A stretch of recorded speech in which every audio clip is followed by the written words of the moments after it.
Bate Copa. En este video vamos a ver cómo podés expresar de manera sencilla los tiempos en guaraní. En este tema es importante saber que el contexto es fundamental para entender a qué momento nos estamos refiriendo o a qué momento se refiere la persona que está hablando.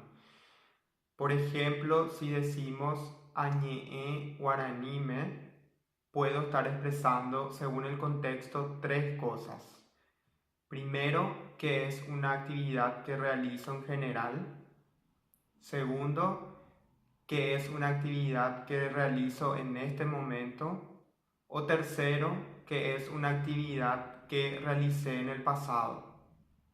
Entonces, añe'e guaranime puede significar suelo hablar en guaraní o hablo en general en guaraní. Puede significar también ahora estoy hablando en guaraní o estoy hablando en guaraní. Y también puede significar hablé en guaraní en el pasado.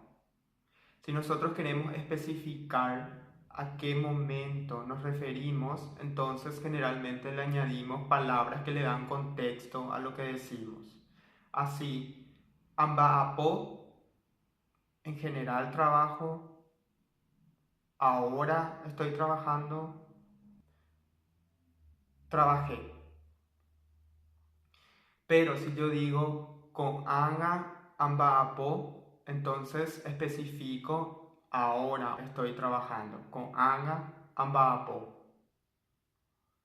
Si digo cuejé amba'apo, entonces estoy especificando que ayer trabajé.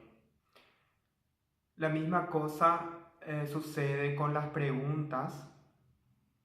Si una persona pregunta Baepa Reyapo, se puede entender en dos sentidos en este caso: ¿qué haces ahora o qué hiciste en el pasado?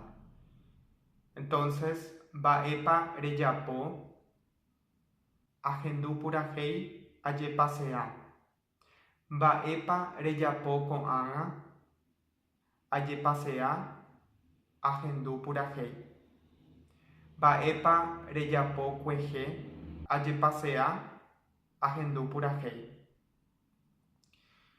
Ahora que ya vimos el verbo o la acción en tiempo presente y pasado, podemos ver cómo se expresa el futuro. Para el futuro sí hay un sufijo específico que es ta y que se añade al final del verbo. Entonces decimos amba'apota, voy a trabajar. Amba'apota con eno, voy a trabajar mañana. Baepa reyapota, ¿qué vas a hacer? Amba'apota, voy a trabajar. Baepa reyapota con eno, amba'apota, voy a trabajar. Bueno, hasta acá llega el video. Espero que te sirva la explicación. Ajá, ya yo ya te haga bien.